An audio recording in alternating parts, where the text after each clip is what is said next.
안녕하십니까. 예민수의 경제토크입니다. 오늘은 IBK 투자증권 박근영 부장님 오셨는데요. 투자의 또 아이디어 찾아보겠습니다. 부장님 어서 오십시오. 네, 안녕하세요. 연말 분위기가 좀 훈훈해야 되는데 장이 그죠? 8, 9, 10월이 계속 어려운 구간이라 오늘 전력기기 얘기할 텐데 그 전에 시장에 대한 연말까지의 뷰랄까 어떻게 해야 될지 좀 얘기 좀 살짝 해주고 가세요. 네. 시장이 힘을 좀 잃어버리는 구간인 것 같고요. 네. 또 수급 주체에 대한 부분들이 좀 비어 있는 공백기다. 그리고 시장이 빠지다 보니까 역시 이제 손절이라든지 신용 관련된 담보 문제 이런 것들이 터지면서 수급적으로 상당히 좀 어려운 국면에 놓여 있습니다. 더군다나 오늘 지금 이제 녹화를 하고 있는 이 시간에도 오늘 10월 26일이지만 외국인들이 역시 현선물을 다 팔고 있거든요. 네. 기관들이 물론 저점 매수를 하고 있지만 끌어올리는 매수는 아니기 때문에 그리고 또 개인들 같은 경우도 아직까지는 좀 개인들이 많이 이제 집중해서 수급이 들어갔던 섹터들 중에 주가가 최근에 많이 올랐던 상반기에 아웃퍼폼을 했던 섹터들은 아무래도 물량에 대한 부담들이 튀어나올 수 있는 물량이 꽤 많기 때문에 역시 그런 업종들 중심으로 빠지고 있고 또 상당히 좀 좋은 섹터임에도 불구하고 수급적으로나 센티적으로 분위기가 아직은 그러하고 역시 쉽지 않은 구간에서 이스라엘 관련된 가자지구 이슈가 지금 해결이 안 되고 있지 않습니까? 그래서 그냥 머릿속으로 생각하는 밸류에이션 여러 가지 지지선 이런 것들이 별로 그렇게 크게 형성이 되지 않는 의미를 잡기 힘든 그런 분위기고요. 그래서 지금은 센티라든지 그다음에 실질적인 매수 주체에 대한 부분들이 역시나 5년물 국고채, 10년물 국고채 금리라든지 네. 그다음에 원달러 환율 부분에서 안정을 좀 봐야 되는데요. 다행히 원달러 환율 같은 경우는 1,350원대 전후로 해서 조금 브레이킹은 걸린 것 같아요. 근데 이제 지금 엔이 다시 한번 또 쉽지 않은 국면으로 네. 가고 있지 않습니까? 그래서 그런 부분들이 또 달러를 좀 자극할 수 있는 부분이 아직은 있기 때문에 1,350원 전후로 해서 원달러 환율이 좀 어느 방향으로 틀 것인가. 아예 그냥 1,400원 보고 가버리면은 시장이 한 번 더 충격이 올 수 있고 이쯤에서 이제 좀 어느 정도 굉장히 힘을 잡아주면서 하방으로 좀 가주면 그래도 수급적인 안정을 좀 찾을 것 같고 미국채 10년물 금리는 5%대 이상 정도 올라갔다고 보면 저는 어느 정도 상방에 왔다고 보이고요. 그리고 비레크만인가요? 지금 관련 헤지펀드 매니저 사실 유명하죠. 유명한데 그 한 사람이 채권 숏 포지션을 갖다 커버했다. 이 트위터 하나만으로 어떻게 10년물 국채 금리가 20bp 이상을 그렇게 급락을 할 수 있을지 참 그것도 아이러니합니다. 네. 그걸 보면서 제가 느낀 점은 이건 펀더멘탈리 국고채 금리가 10년물 금리가 그러니까 5% 넘어간 건 아닐 수도 있겠구나. 심리적인 부분 그리고 수급적인 포지션 때문에 그렇게 갔을 수도 있겠구나 생각도 들어서 어느 정도 5% 이상 정도의 금리라면은 지금 수준에서는 어느 정도 10년물 국고채 금리 수준은 이제 반영을 해서 왔고요. 그다음에 페드가 바라보는 어떤 장기적인 어떤 그 물가 수준 3% 정도 수준으로 이제 어느 정도 수렴을 한다고 본인들이 이야기를 하고 있기 때문에 그 기준이라고 한다면 물가 수준에다가 가산 금리를 했을 때 역사적으로 한 1.5%에서 2% 정도 붙이는 정도가 실제 시장의 금리가 형성됐던 그런 게 역사적으로 다 이제 자료가 나와 있습니다. 그러다 보니까 그렇다면은 약 4.5에서 5% 정도 수준이면 고점에 왔다고 볼 수 있는 상황이거든요. 그렇기 때문에 5% 이상의 10년물 국채 금리는 사실은 수급적인 그리고 센티적인 네. 옵슈팅을 볼 수 있기 때문에 방향성은 지금으로서는 조금 너무 두려워하기보다는 아마 저점에 대한 부분들을 조금 모색하는 구간이 될 수 있는데 그럼에도 불구하고 오늘도 역시 수급적인 불안감 때문에 시장이 돌리지 못하고 2,300포인트를 좀 위협하는 그런 모습을 보이고 있습니다. 말씀하신 것처럼 지금은 심리가 좀 안정이 돼야 되는 구간입니다. 예. 자, 그런 가운데 상대적으로 지금 사실 버티고 있는 섹터는 강한 거거든요. 그죠? 이런 약세장에서. 네, 맞습니다. 상대적으로 강하게 버티거나 반등이 왔을 때 1차적으로 오를 수 있는 섹터 가운데서 전력기기 쪽인데요. 이제 중동에서 대통령 순방으로 중동 모멘텀이 좀 있었고 여러 섹터가 있는데 네. 거기서 이제 건설기계나 전력기기 쪽인데 네. 건설기계 굴삭기 이런 쪽은 시장 영향 때문에 약한데 전력기기 현대일렉트릭, 효성중공업 이런 쪽은 안 밀리네요. 네. 실제 지금 이제 최근에 시장의 흐름을 보면 수급이 워낙 비어 있고요. 또 글로벌 매크로적인 불안감 때문에 이제는 성장에 대한 기대감만 가지고 상반기에 주가 플레이가 됐었잖아요. 네. 예를 들어서 뭐 2차 전지도 그렇죠. 숫자가 잘 나오긴 했지만 밸류에이션 부분에서는 기대감이 반영된 거고 로봇이랑 이제 AI도 마찬가지고 이제 기대감이 반영돼서 주가들이 뭐 몇 배 이렇게 굉장히 급등했던 종목들이 꽤 많이 나왔는데 하반기 지금 이런 매크로 현상에서 특히나 이제 고금리가 계속 유지가 되고 있는 상황에서는 기대감만 갖고 올라가는 종목들은 역시 두드려 맞을 수밖에 없죠. 그러다 보니까 이제 성장성과 관련된 배팅을 했던 2차 전지마저도 내년 수요에 대한 약간 부정적인 언급들이 지금 각 그 해당 회사들이 말을 하고 있습니다. 뭐 GM도 마찬가지고요. LG에너지솔루션도 내년 수요에 대한 부분에 대해서 다소 조금은 보수적인 스탠스를 이제 직접 코멘트를 하고 있기 때문에 고밸류를 받았고 또 1년 내내로 봤을 때 굉장히 많이 주가가 올랐던 섹터들이 역시나 지금 취약할 수밖에 없는 상태이거든요. 네. 그래서 지금은 약간 흐름들은 숫자가 나오는 쪽으로 좀 돌리고 있는 느낌이 들어요. 그래서 네. 조정을 같이 받는다 하더라도 숫자가 나오는 섹터들은 조금 덜 밀리고 시장이 또 다소 반등이 나오는 구간에서는 빠르게 반등이 먼저 나오는 구간 중에 이제 전력기기가 하나가 있을 수 전력기기나 있습니다. 변압기가 이제 그런 쪽입니까? 실적이 되는? 네, 그렇습니다. 네. 실제 지금 최근의 흐름을 보면 건설기계와 변압기를 같이 보기는 했는데요. 네. 건설기계 같은 경우는 3분기 숫자가 별로 좀 안 좋습니다. 좀 쉬어가거나 그다음에 상반기에 어떤 이슈들이 있었냐면 아마 이제 여러 가지 건설 기계에 관련된 재고 그러니까 기계 장비에 대한 재고를 빨리 좀 축적하기 위한 수요가 좀 있었고 특히 러시아 쪽도 그게 굉장히 많았다고 해요. 그러다 보니까 제재를 염두에 둔 어떤 그 수요를 갖다 미리 좀 당겨서 건설 기계 장비를 미리 이제 축적을 많이 한 수요도 있었다고 지금 분석이 되고 있기 때문에 하반기에는 그런 것들이 수요가 좀 슬로해지거나 또 좀 쉬어갈 가능성이 높고요. 실제 3분기 숫자로 보더라도 건설기계 쪽의 종목들이 다소 조금은 컨센 대비 하회하는 그런 숫자들이 나오고 있습니다. 그래서 약간의 그 숫자가 좀 깨지는 부분들이 결국은 건설기계 쪽은 반영이 되면서 이제 종목들이 조금 약하게 진행이 되는 반면 이 전력기기는 조금 최근에 이슈는 하나 있었습니다. 지난 8월에도 이슈가 좀 있었지만 수출 데이터 말씀해서 이번에도 데이터가 나왔을 때 9월 데이터가 이제 예를 들어 뭐 초고압 그러니까 초대형 쪽에 그 변압기 같은 경우는 킬로그램당 16달러 수준에서 이번 달에 발표가 11달러 중반 수준까지 완전히 이제 단가가 빠졌죠. 이걸 관련해 가지고는 변압기 단가 인덱스라기보다는 이제 그냥 전체 수출 금액의 킬로그램 톤으로 나누어서 나온 단가라서 네. 이것만 갖고 전력기기 관련된 부분을 이렇게 깨졌다라고 보기는 좀 쉽지 않다라는 이야기도 수출 데이터 있었고요. 나올 때마다 좀 출렁출렁해요. 그죠? 네, 맞습니다. 네. 그리고 이번에 발표된 수출 데이터 가운데에서는 특히 이렇게 가격이 좀 많이 하향 조정된 이유가 특히 초대형 쪽에서의 단가가 좀 많이 빠지고 네.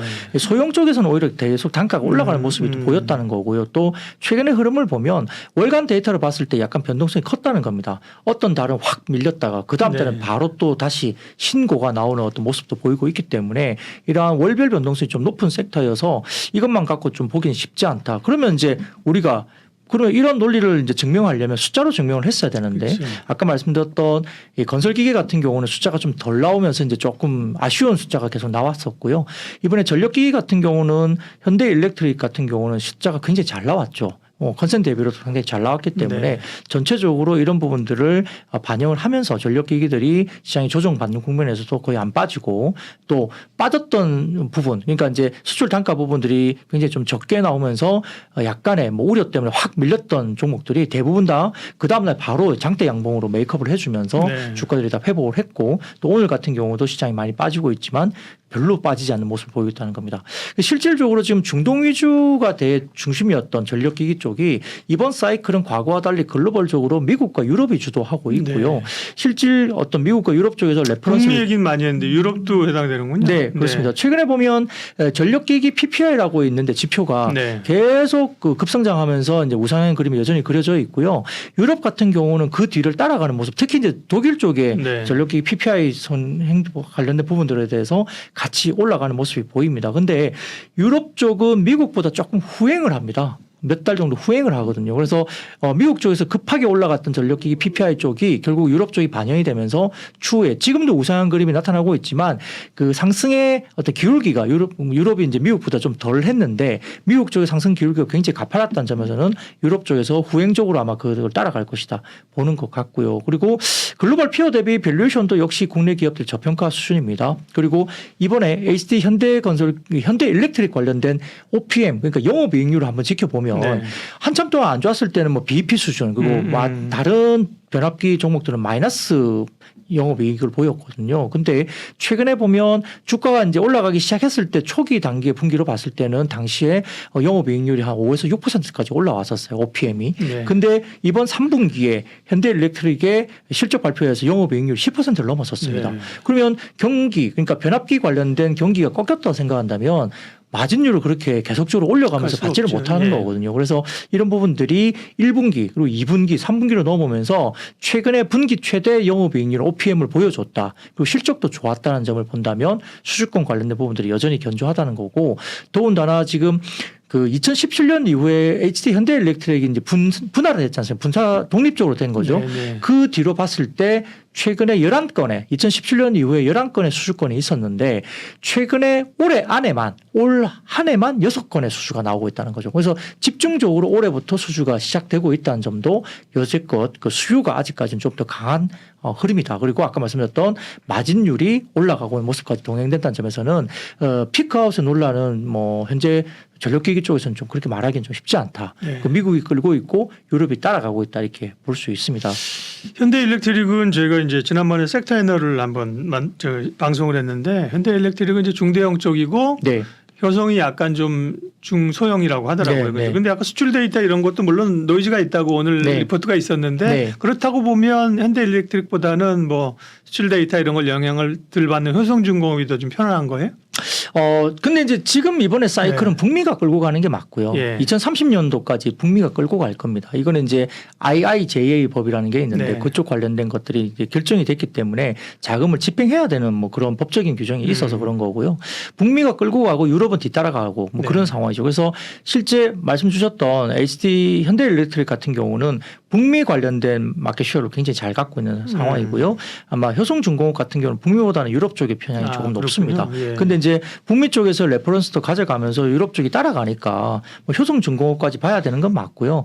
다만 이제 중소형들이 좋아진다고 제가 말씀드렸고 이번에 9월달 지표도 중소형 쪽은 변압기가 또 괜찮았거든요. 단가도 안 빠지고 올라가는 그림이 보였고 수출 물량도 그랬기 때문에 그렇다면 재룡전기나 이런 종목들은 사실은 괜찮은 거예요. 근데 대형사들이 특히 이제 대장주로 이야기되고 있는 현대일렉트릭이나 이런 효성중공업이 그날 이제 좀 빠졌기 때문에 예. 뭐 데이터상으로는 뭐 소형 변압기 쪽이 재룡전기 쪽이 하는 쪽에서 데이터는 굉장히 좋았는데 같이 빠져버렸거든요. 그래서 이걸 봤을 때는 뭐 좀 작은 종목으로 본다면 재룡전기나 이런 쪽을 보셔야 될 것 같고 그냥 나는 그냥 대장주만 보겠다 이렇게 하시면 HD 현대일렉트릭이나 효성중공업 네. 쪽으로 포커스를 맞추시는 게 맞고요.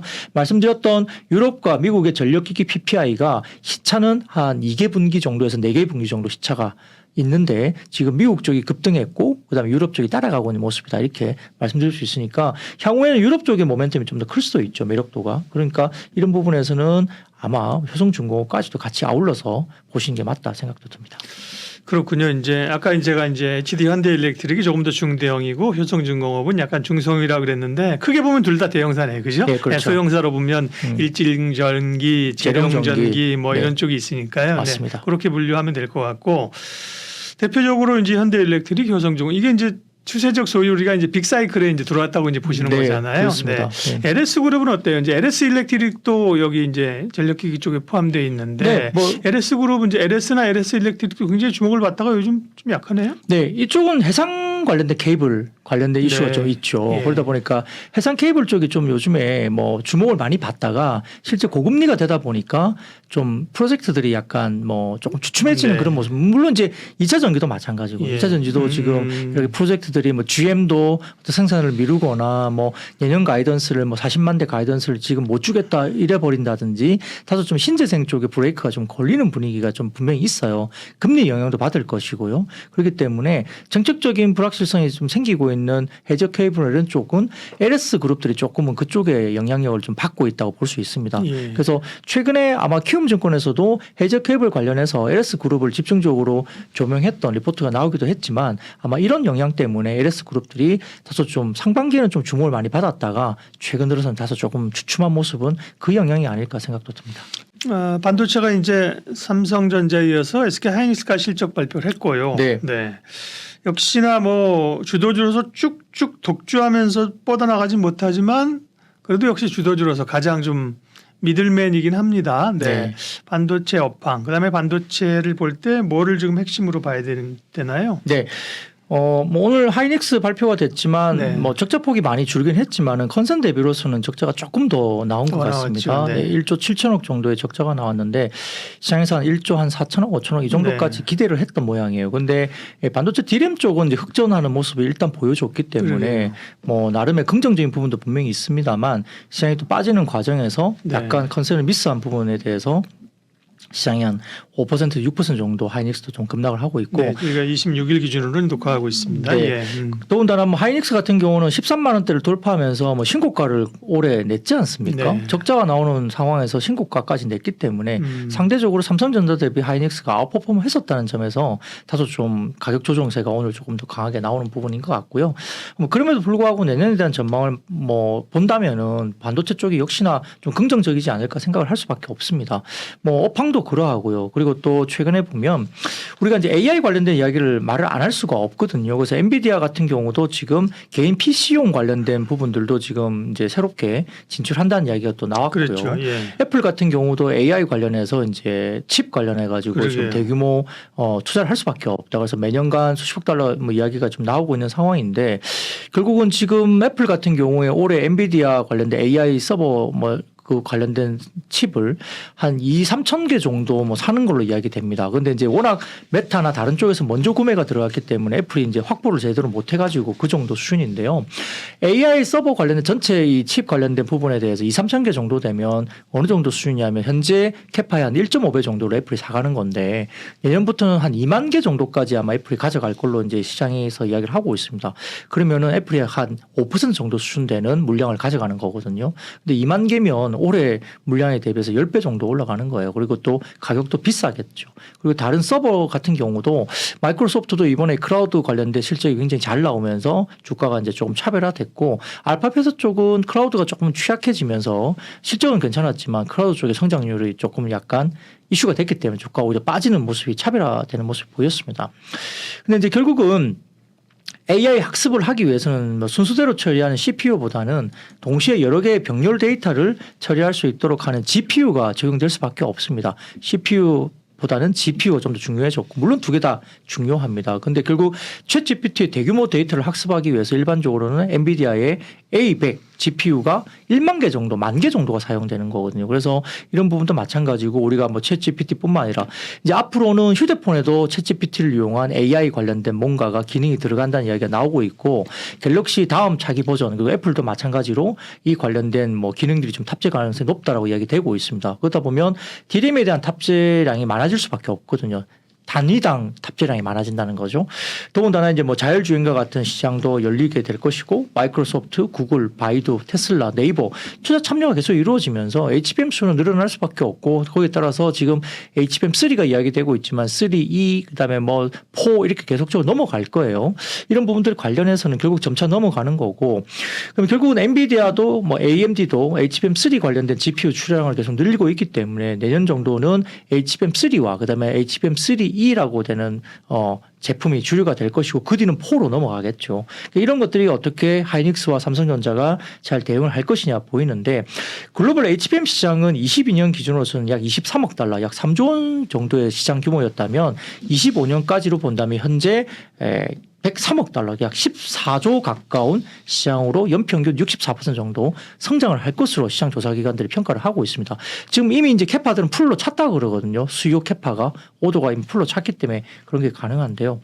그러면 이제 우리가 삼성전자나 하이닉스를 주로 놓고 봤을 때 하이닉스 같은 경우는 주가가 좀 더 올라간다 하더라도 약 15만 원 정도까지 많이 올라간다고 한다면 PBR 2배 정도 수준입니다. 좀 부담스럽거든요. 그러니까 지금 이제 이야기 나오는 게 그러면 하이닉스가 주가 좀 더 올라가면 이걸 팔고 삼성전자를 언제 살까 스위칭에 대한 이슈들이 많이 이야기되는 것 같아요. 그래서 하이닉스가 뭐 13만 원 위로 뭐 14만 원 이렇게 막 올라가면 PBR 2배 정도까지 근접하는 거라서 거긴 좀 부담스러운 가격이라 뭐 그렇다면 하이닉스를 좀 줄이고 뭐 삼성전자 올라가지 못한 부분들을 한번 보는 방향도 우리가 네. 좀 고민해봐야 될 것 같고 삼성전자가 지난번에 그 엔비디아 쪽에 테스트 물량 나가고 엔비디아 쪽 가능성이 열렸다고 기사가 나왔을 때 그날 삼성전자 7% 올랐나요? 급등하는 날 하이닉스는 빠졌거든요. 이걸 봤을 때는 삼성전자가 엔비디아나 이런 쪽으로 진입을 하게 된다고 결정이 나오면 굉장히 기대감이 높아질 수 있는 구간이다. 그래서 오히려 삼성전자가 못하느냐 물어보신다면 그건 아닐 것이다는 거고요. 그리고 지금 아마 TSMC가 이게 엔비디아가 요구하는 캐파 이걸 맞추려면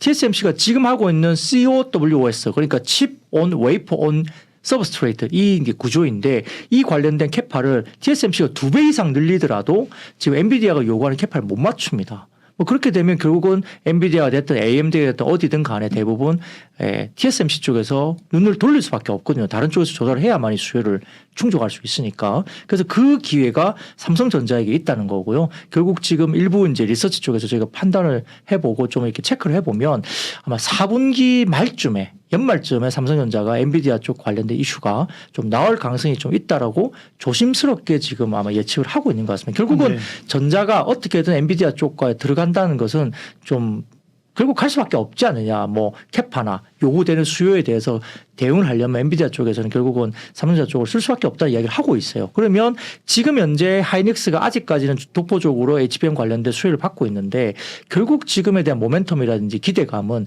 전자 쪽으로 좀 더 커질 수밖에 없는 국면으로 간다. 그리고 전자는 지금 AMD 쪽 물량을 받고 있잖아요. 그렇게 되면 AMD 물량이 내년 1분기부터 정도 들어간다고 하면 현재 삼성전자의 기대감이 훨씬 더 크게 갈 수 있는 구간입니다. 그래서 지금 삼성전자 밸류 체인에 있는 종목들을 HBM 관련된 종목을 좀 봐야 된다 이야기가 그렇게 해서 나오는 거고요. 네. 그래서 이제 지금 시장은 조금 그 관련된 밸류 체인 쪽으로 집중하는 것이 맞다 볼 수 있습니다. 그동안 이제 하이닉스 밸류 체인들을 많이 봤는데 그렇죠? 네, 네. 삼성전자 밸류 체인들을 봐야 된다고 했다가 사실은 또 조금 네. 약했었어요. 네, 네. 그러면 소부장 쪽은 어떻게 가야 되는지 얘기해 주세요. 네, 맞습니다. 근데 이제 이게 몇 가지 좀 말씀드리면 네. 결국 이제 칩릿 기술이라는 게 있거든요. 네. 이 구현을 해야 되고 HBM 쪽으로 가야 되는데 그 칩릿 기술이 뭐냐면 반도체 칩을 여러 개로 잘게 나누어서 제조한 뒤에 이거를 하나의 칩으로 결합하는 기술을 이제 소위 말하는 칩릿 기술이라고 하거든요. 그러니까 이렇게 되면 결국은 그러면 하나의 칩을 결합하려면 뭐가 필요하죠? 본딩 패키징 네. 기술이 필요하죠. 그렇죠. 그래서 네. 이제 칩릿 기술이 필요하고 거기에 따라서 이제 패키징 기술이 필요한데 이제 소위 말하면 이게 이제 어드밴스드 패키징이라는 게 추후에 이제 들어가는 쪽으로 패키징이라고 그냥 보시면 됩니다. 네. 그럼 이제 이게 공정이나 설계 효율을 개선하면서 설계 비용을 절감하는 이런 기술로 보면 되는데 이종 집적에서 이제 수많은 기술이 제기되고 있지만 결국은 그 중요한 패키징 기술 쪽에서는 본딩이라는 게 중요해요. 그래서 그 본딩이라는 게 중요하기 때문에 우리가 소위 말하는 한미 반도체가 네, 그렇죠. 계속 주목을 받는 거고 TSV라고 하는데 단어가 나오는데 이게 뭐냐면 구멍 칩을 뚫는 거. 여러 개 쌓아서 구멍을 뚫어서 이제 연결하는 네, 네. 그런 기술이잖아요. 그게 이제 TSV고 거기에 대해서 TC 본딩이라는 것을 이제 한미 반도체가 PC 본딩 이제 공장 관련된 부분들을 이제 장비를 갖고 있다. 그걸 이제 지금 하이닉스하고 잘 하고 있는 거잖아요. 그러니까 그렇기 때문에 TC 본딩을 갖고 있는데 시장에서 이렇게 이야기합니다. 그러면 현재는 TC 본딩을 하고 있는데 그 다음에 어드밴스 패키징 넘어가면서 그 다음에 기술들이 이제 본딩이 TC 본딩이 그대로 갈 거냐 아니면 그 다음 기술은 하이브리드 본딩이라는 게 나온다고 이제 계속 주장을 하거든요. 네. 다음에 대한 넥스트 레벨로. 그래서 이제 이걸 봤을 때는 결국은 이제 하이브리드 본딩이 넘어가겠죠. 근데 하이브리드 본딩은 초고성능 뭐 PHC라든지 그다음에 데이터 센터 어플리케이션 등등에 적용되는데 아마 AI 서버용 HBM4에도 하이브리드 본딩이 들어갈 걸로 기술적인 진보는 그렇게 기술은 우리가 추정을 하고 있습니다. 그래서 25년 말 정도에는 삼성전자가 버퍼리스 HBM이라는 제품을 양산할 계획이기 때문에 아마 이를 적용한 HBM4는 전력 효율성이 40%나 굉장히 좋아진다고 해요. 기술적으로. 그리고 아마 시간 지연 이게 이제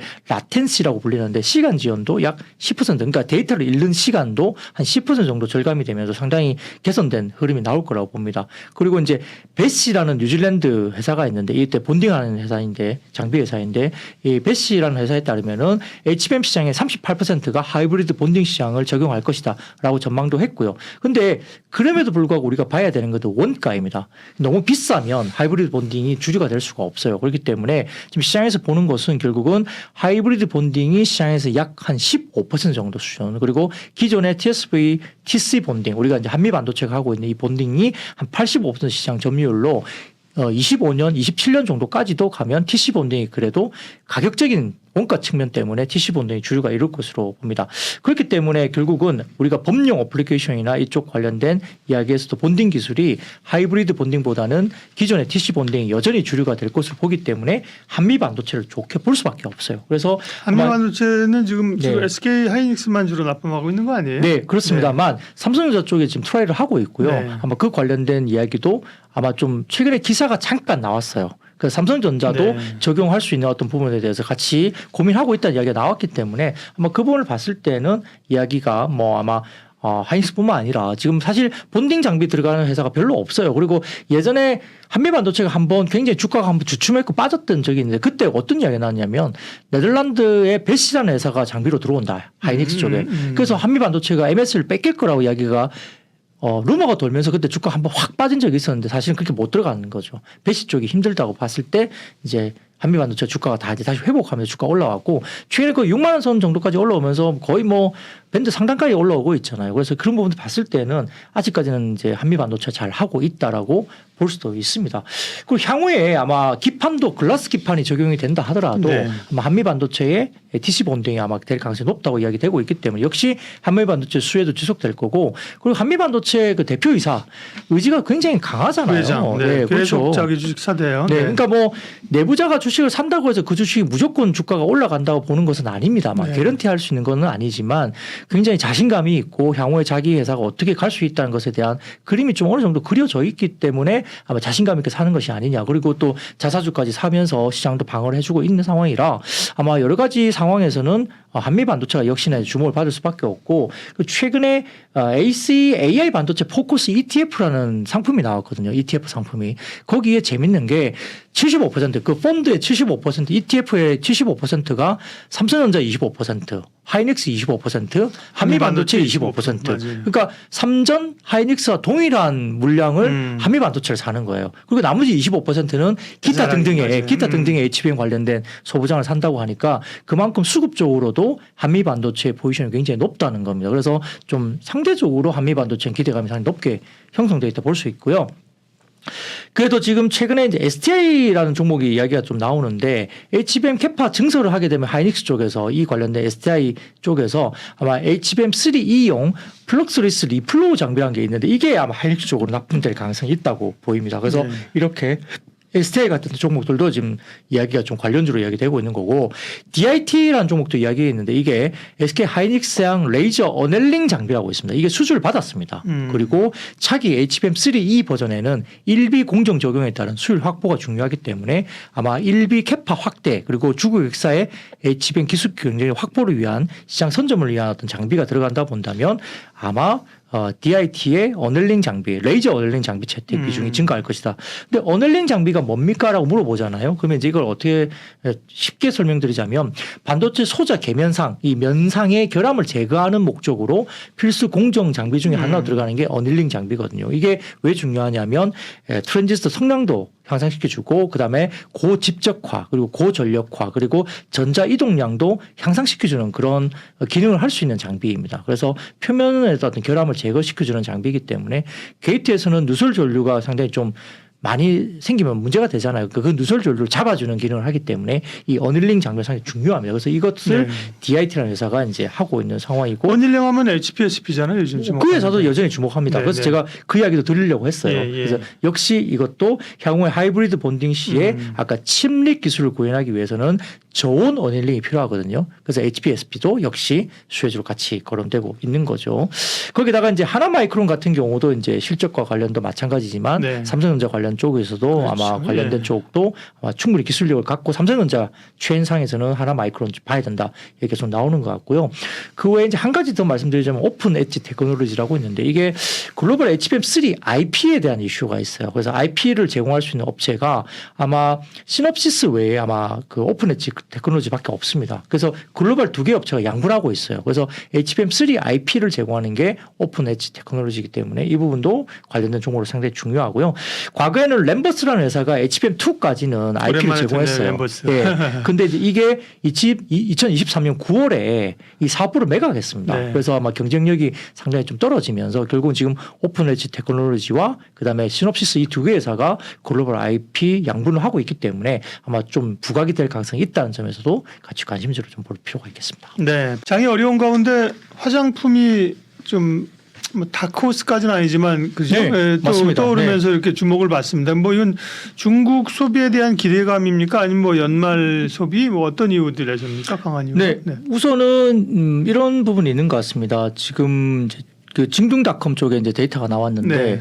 지금 11월 10일 이제 광고제가 있죠. 네. 지금 화장품 아주 너무 핫합니다. 지금 오픈하자마자 뭐 작년 대비 4배 이상 팔린다. 그리고 어떤 뭐 브랜드나 이런 것들은 뭐 10배, 20배 이상 매출이 늘고 있다. 그러니까 특히 뭐 화장품 관련된 수요가 이번에 이제 광고제 관련된 부분에서 지금 굉장히 폭발을 일단 보여줬죠. 그리고 중국 시장의 지금 소비나 여러 가지 경기에 대한 우려가 많았지만 1조 위안의 채권 발행을 하면서 뭔가 이제 아주 적극적인 행보를 보이고 있고 또 시진핑 주석도 지금 이례적으로 한 번도 그런 적이 거의 없었다고 하는데 이 중앙은행에 인민은행에 이제 직접 자기가 가가지고 뭔가 네. 행보를 보여주고 있다는 점에서는 이게 본인도 약간 두려움이 있겠죠. 지금 이대로 가다가는 큰일 나겠다. 그래서 뭔가 적극적인 행보를 보여주고 실제 움직이고 있다는 겁니다. 그래서 1조 위안의 채권 발행하면 결국은 이제 부동산 시장이 물론 이제 뭐 컨트리 가든이나 일부 이제 달러채 관련된 뭐 디폴트 선언이 일부 있긴 하지만 그럼에도 불구하고 어쨌든 뭔가 이제 해결하려고 하는 뭐 행보가 이제 적극화되고 있다는 것이죠. 그렇기 때문에 최근에 이번 주 어제였나요? 어제 지금 그렇게 빠지고 있던 시크릿컬 특히 이제 순수 화학업체 뭐 대한유화나 롯데케미칼이 뭐 8% 9% 급등한 이유도 이렇게 중국이 1억 위안 정도의 채권 발행을 하면서 이 시크릿컬 쪽에 대한 자금 집행, 인프라 투자 관련된 부분을 네. 안정화시키겠다는 모습이 보이면서 실적단에 좀 주춤함에도 불구하고 많이 빠져 있던 화학업체들, 뭐 효성그룹까지도 이렇게 급등세가 어제 나왔던 이유가 거기에 있습니다.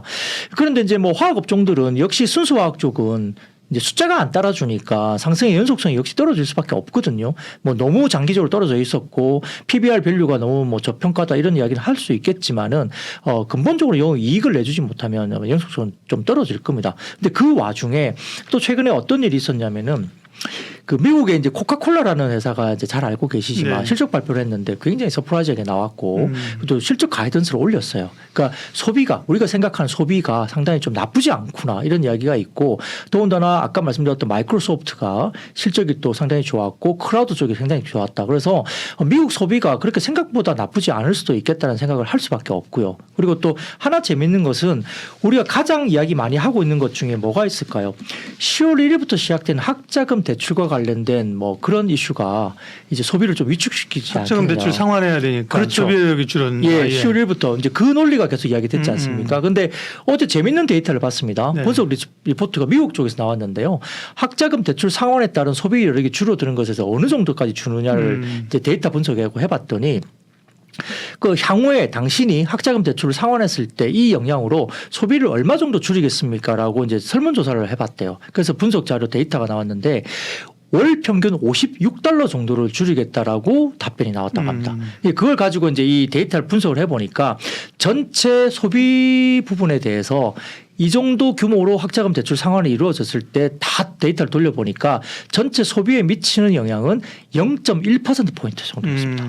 매우 제한적이다. 네, 거의 영향이 없다는 거죠. 그래서 그리고 또 7, 8월부터 이미 학자금 대출과 관련된 이 상환을 위해서 이 그 미국 쪽에 그 학자금 예치금이라는 게 있는데 그게 이미 7, 8월부터 이미 많이 늘고 있었다는 거예요. 그러면 학자금 대출 관련된 상환을 대비하기 위한 예치금이 7, 8월부터 이미 늘어나면서 소비를 그때부터 줄이고 있었다는 거예요. 근데 아직도 소비력이 괜찮잖아요. 그리고 또 학자금 대출 관련된 부분들을 줄인다 하더라도 그 여파에 관련된 자료 분석을 통해 보니까 시뮬레이션에서 돌려보니까 0.1%포인트 정도밖에는 이제 빠지지 않더라. 그러면 이것 때문에 소비 여력이 없어서 소비재가 깨진다는 논리는 맞지 않다는 이야기를 하는 거죠. 근데 소비가 그래서 절대 안 깨진다는 말은 아닙니다.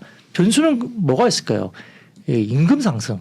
임금 부분이 깨지면 결국은 소비력이 깨질 수 있기 때문에 결국은 소비가 깨지지 않는다는 말은 아니지만 학자금 대출에 대한 부분 이슈 때문에 소비력이 깨진다는 논리는 맞지 않다는 거고 향후 남아있는 변수 등은 결국은 뭐 임금 소비, 임금의 증가율이 깨지거나 이런 쪽에서 소위 앞으로 나타날 지표 중에 임금에 대한 지표가 깨지면서 소비가 좀 줄어드는 그런 영향은 우리가 지켜봐야 된다. 뭐 이런 쪽으로 설명을 드릴 수 있겠습니다. 그래서 일단은 그 기본적으로 수요가 깨지지 않고 있는 부분들을 우리가 그렇게 보는 것이고요. 그리고 또 아까 말씀드렸던 중국의 광군제 관련해서 딱 오픈해서 여니까 뭐 화장품이 엄청나게 지금 팔리더라 이거였고요. 소비력이 중국 쪽도 화장품 섹터 쪽이 나쁘지 않았다인 겁니다.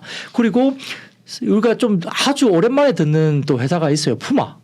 우리가 푸마, 이제 네. 나이키, 아디다스 이야기를 많이 하지만 푸마는 상대적으로 유럽 쪽에서 좀 핫하지만 사실 뭐 국내도 그렇고 미국 시장에서 푸마가 핫하지는 않거든요. 네. 뭐 나이키가 제일 핫하고. 근데 푸마가 이번에 실적이 굉장히 좋게 나왔습니다. 그래서 실적도 굉장히 좋게 나오고 그러다 보니까 최근에 의류 섬유 의복 쪽에 OEM, ODM사도 주가들이 상당히 좀 짱짱하게 바닥권에서 좀 고기를 올리는 그런 모습도 보여줬기 때문에 재고 리스타킹이 이미 7월 정도부터 재고에 대한 부분들 마이너스로 돌기 시작했고요. 재고가 굉장히 많이 빠져 있었기 때문에 일부 지금 미국 시즌에서 내년 24년 스프링 썸머 시즌에 팔 옷 재고가 상당히 모자란단 말까지 나오면서 그러면 재고를 다시 쌓아야 되는 그런 스타킹을 해야 되니까. 그렇죠. 리스타킹이라고 불리는데 리스타킹, 예. 재고를 쌓아야 되는 그 소요가 생기면서 의류 OEM 등은 상당히 조금 견조하게 갈 수 있다. 그리고 글로벌 피어들은 지금 의류 OEM이나 이런 쪽은 이미 밸류가 20배 넘습니다. 20, 30배 정도 되거든요. 근데 국내 지금 의류 업체들은 적게는 3배 그리고 많게는 7배 정도밖에 안 돼요. 그러니까 절대적인 밸류 저평가 때문에 좀 반등이 줘도 된다. 이런 논리로 가고 있습니다. 그렇기 때문에 실적단 부분에서 이제 이런 부분에서 조금 안정을 주는 쪽으로 들어오고 있고요. 화장품은 조금 올라왔지 않습니다라고 말을 할 수는 있겠습니다만 근데 화장품 관련해서는 실적이 좋게 나오고 있습니다. 실질적으로 지금 우리가 많이 이야기됐던 뭐 ODM사라든지 그다음에 클리오나 뭐 여러 가지 종목들이 있죠. 뭐 이런 종목들은 실적이 굉장히 좋게 나오고 있기 때문에 역시 아까 말씀드린 대로 지금은 기대감만 갖고 가는 성장주는 될 수가 없어요. 이렇게 굉장히 힘든 구간이기 때문에 단순히 성장을 할 거야. 그렇기 때문에 몇 년치 자료를 땡겨와서 우리가 뭐 밸류를 준다. 그럼에도 불구하고 뭐 50배, 100배 준다. 이건 말이 안 되는 시장이기 때문에 지금은 따박따박 숫자가 나와주고 컨센 대비 실적을 아웃퍼폼하는 종목들 중심을 네. 봐야 되고 그 가운데 화장품이 있다 그렇죠. 이렇게 말씀을 드리겠습니다. 소비 쪽은 뭐 의류나 혹은 뭐 여행, 항공, 면세 이렇게 있습니다만 제일 부각되는 건 이제 화장품 아닙니까? 그렇죠? 네, 그렇죠. 그러면 네. 화장품 쪽은 어떤 게 요인인지 여기 실적이 이제 나오는 모양이죠? 네, 그렇습니다. 더군다나 지금 이번 아마 10월 11월부터인가요? 중국 단체 관광이 이제 본격적으로 들어오거든요. 네. 그게 6년 7개월 만인가요? 뭐 진짜 얼마나 들어올지 모르겠습니다만 기존에 그냥 뜨문 들어오던 중국인들의 관광객이 이제는 이제 단체로 그냥 쏟아지기 시작할 이제 몇 달이 이제 진행되겠죠. 그러면 결국 물론 이제 과거보다 한국 화장품을 좀 덜 산다 하더라도 기본적으로는 이제 국내 화장품을 살 거고요. 근데 이제 트렌드가 바뀐 거죠. 과거처럼 비싼 화장품을 산다기보다는 미국 시장도 마찬가지고 글로벌 트렌드는 역시 인디 브랜드의 약진이고요. 그 인디 브랜드의 약진이 어디에 방점을 찍고 있냐면 H&B 그러니까 국내 같은 경우는 올리브 영과 같은 채널 그리고 미국 같은 경우는 얼타 뷰티와 같은 채널들 통해서 결국은 H&B를 통한 성장이 이제 특징이고요. H&B 쪽에 들어가는 그러한 어떤 채널을 통해서 들어가는 제품군들은 중저가의 인디 브랜드가 대부분 차지하고 있습니다. 그래서 미국도 마찬가지고 한국도 마찬가지고 그런 트렌드이고 그냥 단일 브랜드 뭐 아모레 퍼시픽의 그다음에 LG 생활건강의 어떤 브랜드 이거 300만 원짜리 이렇게는 안 팔린다는 거죠. 그래서 결국 인디 브랜드의 약진이 패러다임이 드러나는 바뀌었네요, 거예요. 그죠? 바뀌었습니다. 그래서 미국도 마찬가지고 한국도 마찬가지고요. 그런 부분에서 가는데 그래서 뭘 지금 봐야 되냐 하는 부분도 제가 강조를 드리고 싶은 부분은 미국의 엘프 뷰티라는 회사가 있어요. 네. 엘프 뷰티가 미국의 대표적인 중저가 브랜드의 메이크업을 판매하는 브랜드사입니다. 그래서 이 엘프 뷰티가 주가가 굉장히 좋았는데 최근에 주가 조정기를 좀 받고 있었죠. 아까 말씀드렸던 미국의 경기 소비 둔화 관련된 우려가 있었기 때문에 똑같은 이유로 빠졌거든요. 그래서 이 부분이 있었는데 아까 말씀드렸던 미국의 학자금 대출 상환 재개가 10월 1일부터 재개가 됐지만 분석 자료에 의하면 그 영향은 거의 없다, 미미하다라고 이야기가 됐고 있기 때문에 결국은 중저가 화장품 주 구매층 20대가 아직은 어느 정도 탄탄하다고 한다면 오히려 또 약간의 소폭의 소비를 줄인다고 한다면 역시 비싼 제품보다는 저가 제품 중심으로 이제 소비를 할 수밖에 없기 때문에 중저가 브랜드 상당히 올라올 것이다. 그렇게 이야기 될 수 있습니다. 근데 엘프 뷰티 같은 경우는 그 회사의 1분기는 4월에서 6월을 1분기로 잡고 있습니다. 네. 회계 기준으로. 그렇기 때문에 1분기 기준 엘프 뷰티 재고가 매우 높아진 상황입니다. 왜냐하면 7월에 프라임 데이를 준비하기 위해서 재고를 굉장히 높였거든요. 근데 최근에 아마 엘프 뷰티 같은 경우는 인모드나 미용기기 같은 경우는 최근에 인모드도 약간 가이던스를 약간 하향 조정을 했지만 지금 엘프 뷰티 같은 경우는 개 분기 연속으로 가이던스 상향 조정을 하고 있거든요. 그러니까 재고 수준을 계속 높이면서 향후 판매에 대한 대비를 하고 있다. 이 부분이 나오고 있기 때문에 엘프뷰티가 이번에 11월 1일 날 얼마 안 남았죠. 11월 1일 날 다음 주입니다. 다음 주에 실적 발표를 하는데 그때 키포인트는 결국은 관전 포인트는 재고를 어떻게 이야기할 것이냐. 높아진 재고 수준을 그대로 유지할 것이냐. 그런 이제 수요가 좋기 때문에 재고 수준을 높게 형성하고 있다는 것을 말을 할 수 있는 변수이고요. 두 번째로는 그 1분기 기준 엘프뷰티의 재고가 전분기 대비 20.6%나 증가시켰거든요. 수요가 좋다는 이야기입니다. 그래서 이번 실적 발표 11월 1일 날 엘프뷰티에서 재고를 어떻게 이야기할 것인가가 재고를 높이면 굉장히 긍정적인 거고요. 두 번째로는 가이던스입니다. 당연히 이제 향후의 가이던스에 대해서 중저가 브랜드에 대한 가이던스를 어떻게 지금 7개 분기 연속으로 가이던스를 상향 조정했기 때문에 이러한 엘프뷰티가 이번 가이던스를 보수적으로 주느냐 좀 계속 긍정적으로 주느냐에 따라서 아마 중저가 브랜드의 어떤 분위기가 달라질 수 있다. 그래서 만약에 엘프뷰티가 이번 11월 1일 날 굉장히 보수적인 가이던스를 줘버린다면 국내 인디 브랜드의 영향도 좀 부정적인 영향을 받을 수 있다는 걸 제가 분명히 말씀드리고요. 만약에 엘프뷰티가 굉장히 그럼에도 불구하고 긍정적으로 뭐 코카콜라, 퓨마처럼 소비재들이 굉장히 좋은 실적을 내면서 갔던 것처럼 엘프뷰티가 좋은 긍정적인 영향을 그대로 코멘트를 해준다면 아마 중저가 브랜드 중심의 국내 화장품주들은 굉장히 좋은 퍼포먼스 그대로 나올 수 있다.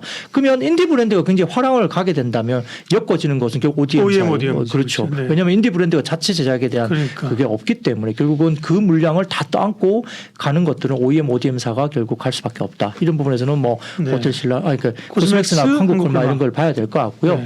그리고 결국은 이제 면세점도 저희가 좀 봐야 될 것이 어쨌든 들어옵니다. 그렇죠. 그렇기 때문에 뭐 어떤 카테고리가 됐든 뭐 관광객들이 많아진다고 한다면 호텔신라라든지 그다음에 우리가 상대적으로 좀 굉장히 편안하게 가고 있는 글로벌 텍스프리 뭐 그렇죠? 텍스 리펀 이런 쪽이 수요가 많고 또 글로벌 텍스프리 같은 경우는 지난달에 월간 기준 매출이 사상 최대 월간 기준 매출을 올렸다고 이미 나왔거든요. 그렇기 때문에 이익률도 워낙 높은 회사라서 아마 글로벌 텍스프리 이런 쪽도 굉장히 부각이 될 가능성이 높다는 점에서는 사실 빠지는 하방에 대한 리스크보다는 상방에 대한 포텐셜이 워낙 큰 쪽으로 오히려 배팅을 우리가 좀 본다면은 면세점도 좀 조심스럽게 좀 지켜봐야 되지 않을까 싶고요. 그래서 결국 K뷰티의 인기가 변함이 없고 우리가 봤을 때 K 컨텐츠의 수출 지표가 높아지는 만큼 지금 아마 K 그 관련된 뷰티 제품, 화장품에 대한 어떤 그 매출 지표가 상당히 좋아지고 있는데 우리가 좀 새롭게 좀 봐야 될 것은 이런 게 있습니다.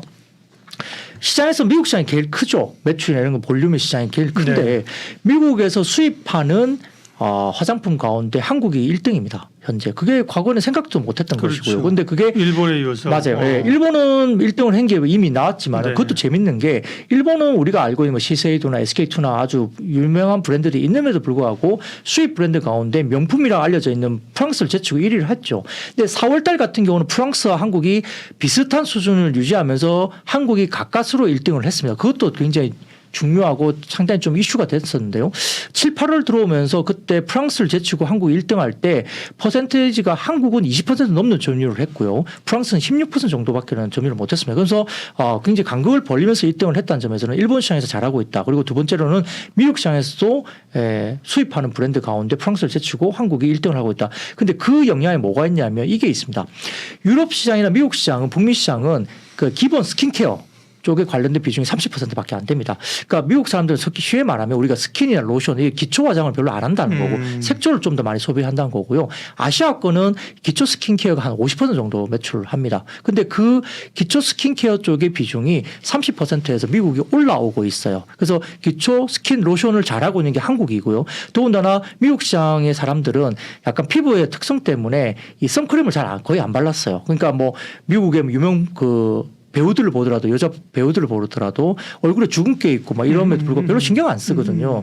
메이크업을 커버하지만. 근데 그런 것들에 대해서 좀 인식이 바뀌고 좀 깨끗한 어떤 그런 스킨을 피부를 갖고 싶다는 의욕이 상당히 커지면서 이 선크림, 선블록 같은 것도 상당히 지금 많이 올라오고 있어요. 그걸 잘하는 게 콜마인가요? 그러니까 어쨌든 그런 잘 만드는 회사들이 있거든요. 코스맥스나 콜마 같은 경우도. 그래서 이런 것들이 이제 수출이 많이 지표 좋아지기 때문에 스킨케어에 좋아지는 흐름들 그리고 실질적인 어떤 선블록이나 좋아지는 것들 그리고 특히 이제 유통 플랫폼으로서 의미가 있는 실리콘2 같은 경우도 최근에 상당히 좋은 그림을 가지고 있는데 잠깐 최근에 주춤했던 것은 네덜란드 지표가 상당히 좀 안 좋았어요. 근데 이제 네덜란드는 그 전에 재고를 쌓기 위해서 한 3개월 정도 바짝 나갔고 그 다음에 이제 판매는 조금 이제 룸이 있는 거죠. 판매되기까지 룸이 있기 때문에 그 지표가 잠깐 꺾였지만은 실질적으로 그 지표가 올라올 것을 보고 있기 때문에 이 부분도 저가 매수가 다시 들어오면서 기관 외국인들이 실리콘2 같은 경우도 수급이 들어오고 있다는 점에서는 상당히 좀 시장에서 기대를 많이 하는 것 같고 펌텍코리아 같은 경우도 용기회사 같은 경우도 최근에 저평가 국면에서 상당히 좀 주목을 받고 있다는 점에서는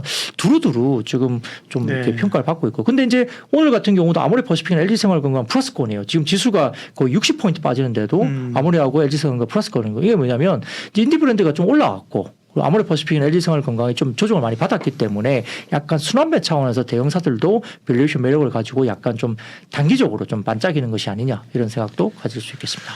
예, 오늘 화장품 관련된 이야기 IBK 투자증권 박근영 부장님 투자 아이디어 주셨습니다.